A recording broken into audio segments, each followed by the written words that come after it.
News Radio 700 WLW. Glad you are with us. Invariably, at some point in your life, if not frequently, maybe like every day, you will order something from Amazon. Amazon has become the #1 distributor of goods throughout the world. And in this country, Amazon has exploded. They're into everything now, but by and large, people will see something online, they buy it, they have it delivered. It's very convenient. During the pandemic, stores were closed. It was the way most people did their shopping. You belong to their Prime Club. You pay so much a month, and things are delivered free, sometimes overnight. You get some television programs along with it. And fact of the matter is, Amazon, from the outside looking in, looks like the company. But what's going on at Amazon? It seems to have trouble retaining a lot of its workers. So much so that it's doubled its maximum base salary that it is paying some of its higher-end employees. Stephen Pope is an expert on Amazon. He has become an international thought leader and visionary on Amazon, and he can share a lot of the secrets you might hear on his podcast with us right now. Stephen, how are you on this glorious Monday? Happy Monday. Thank God it's Monday. Yeah. Yeah. I'm a thank God it's Monday guy instead of Friday. Yeah, there you go. At my age, it's thank God it's any day. But but the fact of the matter is, I look at Amazon, the drivers, they got their own trucks, they got a uniform, they seem to be happy, they go from door to door, clock in, clock out, they're just dropping packages off. And yet we see that they have trouble retaining employees, and we hear stories of a union vote that's coming up. What's going on at Amazon? Why isn't everybody happy there? Well, I think they're happy with the pay, and I think they're happy with the benefits. But I do think that the competition is much stiffer today for talent than it ever has been. And so there's a little bit of pushback on Amazon right now. I talk to people that work at Amazon all the time, and there's just a very different culture. And the people that I know are going to be more so on the corporate track than, say, in the warehouse or the delivery guy that you mentioned.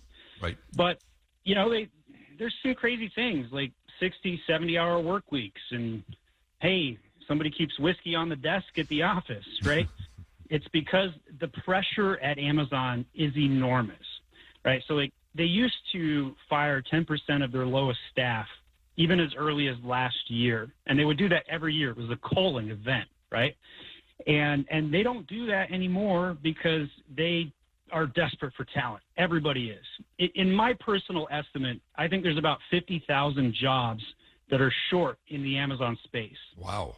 And that's a lot of jobs. Yeah, it is. To be short in the space. Was it a question of getting too big too quickly? I don't know if I think that's the case. I think that Amazon is a monopoly. There's no doubt about it, right? And if I could meet Jeff Bezos right now, I would probably crack a joke. I would say, hey, how does it feel to be the second most important Amazon guy in the world? Because I outrank him on Google for the term Amazon guy. But after I crack that joke, I would immediately shake his hand and say, thank you, Jeff Bezos, because you helped me create 175 jobs. And if we all think about it, right, like Amazon is half the economy. They have 1.1 million jobs that they currently do in the United States. But in reality, half of us are employed in one way or another directly because of Amazon. It's crazy the amount of vertical control they have. Yeah. Well, they're into everything. They're into everything, not just package delivery. They're into content for entertainment platforms. They've moved into groceries. I can't wait for Lord of the Rings to come out. Yeah, Lord of the Rings, starring Jeff Bezos. But again, I'm wondering. They pay their factory workers. I see in September they up the salary for an average factory worker to $18 an hour. I mean, that's not great, but it beats a lot of some of the jobs that are, for example, in the food service industry. So this sounds like if it's not too big too soon, and if it's not particularly a poor dollar amount per hour, it sounds to me like 60, 70, 80-hour weeks, whatever the number is it just sounds like there's complete employee disregard at some level with Amazon. Does it not sound that way to you? I don't think it is employee disregard per se. I think that Amazon was able to get away with what they did, the amount of pressure they put on people, because there weren't good alternatives.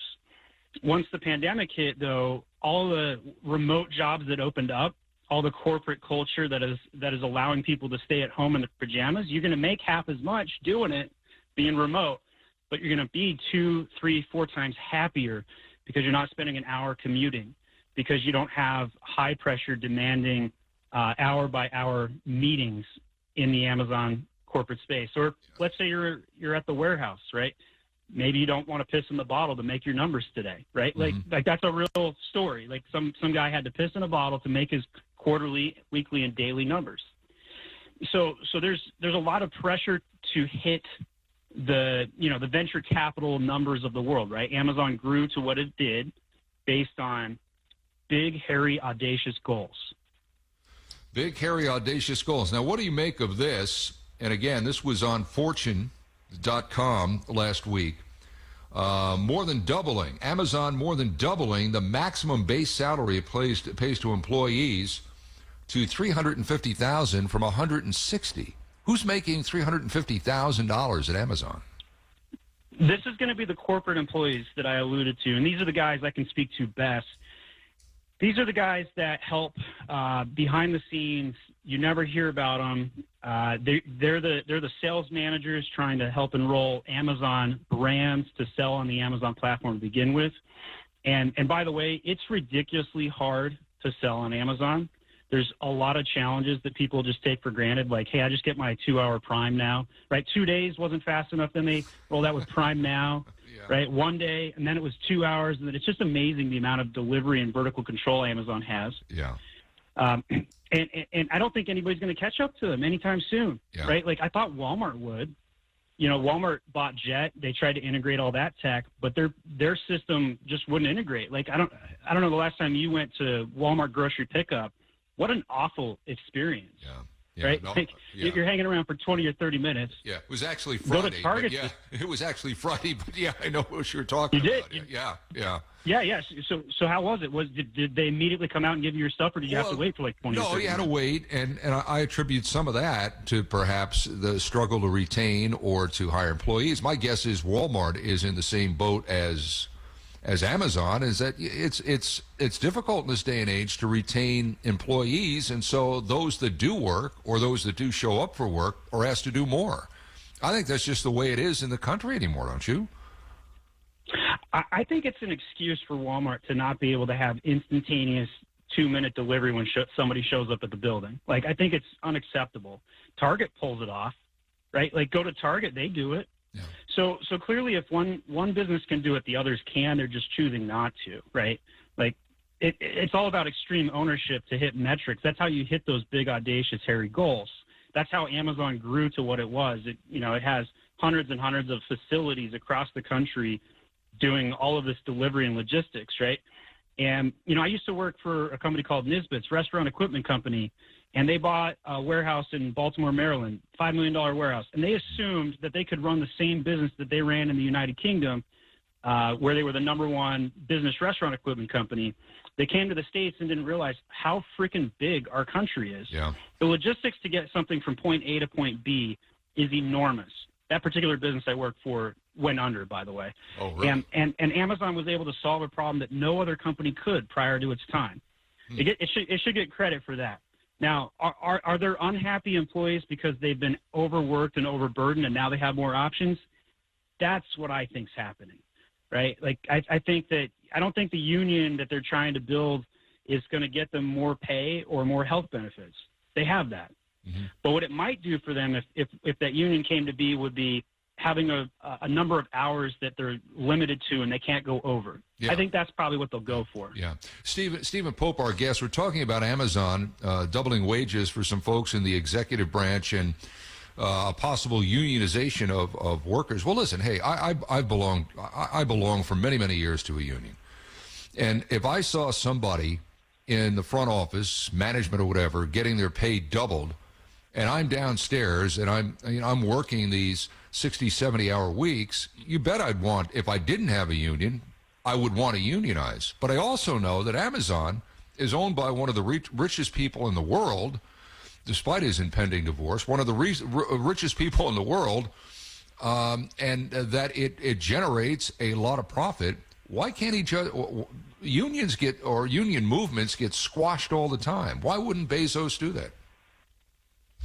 I think they're trying to. I think that they can argue that, hey, you have all these health and benefits. Why do you need a union? What does it do for you? It's going to be hard for the union to articulate a cause unless they have some metrics or specific things to do that. I also think that Amazon is raising that base pay from $160,000 to $350K because there's a lot more competition coming in to vie for that talent. I'll give you one example. Mm-hmm. There's things called Amazon aggregators. These are businesses that are coming in and swooping in with venture capital.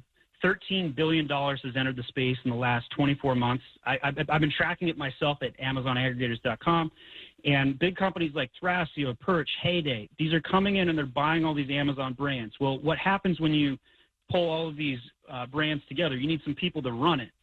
So what they're doing is they're trying to tap the Amazon talent, the executives who worked at Amazon, and they're just doubling their salaries and hook, line, and sinkering them over. And they can afford to do that because there's no safe place to put money right now. There's no safe place to invest. So Amazon-only brands, these are brands that were born on Amazon, have the ability to deliver once you make an investment in them. Mm-hmm. So these Amazon aggregators are taking talent from Amazon. The Amazon talent pool is taking less money and working for remote businesses. And there's just not a lot of incentive or need to work at Amazon without they got to increase the incentives. Yeah. And obviously, your podcast deals with a lot of that. What is your podcast? Where do we find it? YouTube.com/myamazonguy. I've created 900 videos of content where I talk about how to grow sales on Amazon. And I get a couple of special pet projects here and there. One of them was the Amazon aggregators that I talked about. And it's because, $13 billion just randomly shows up in your space, and you're like wondering, like, how's that going to impact me, right? So I've been tracking it to see what happens, and I think there's going to be a lot of changes in the Amazon space here. Yeah, and My Amazon Guy, myamazonguy.com is where people can find you. This is fascinating stuff. It really is. How things appear from the outside, not necessarily what they are on the inside. 30 seconds, handicap it. Will Amazon unionize? Will it be successful? I don't think they will. I don't think it will because I think that Amazon legitimately has proven that they have high pay and good benefits. And somebody doesn't have to work there. They could go anywhere else they want. And so for those reasons, I don't think the union will work out. It's good stuff, Stephen. Worth noting and worth listening to your podcast for sure. Stay well. I'm sure we'll visit down the road because Amazon's not going away, and it doesn't sound like you are either. Thank you. They're breaking news every other day. Well, I like to consider myself the encyclopedia of Amazon, so hope to hear from you again soon. Thanks for having me. Thank you, Stephen.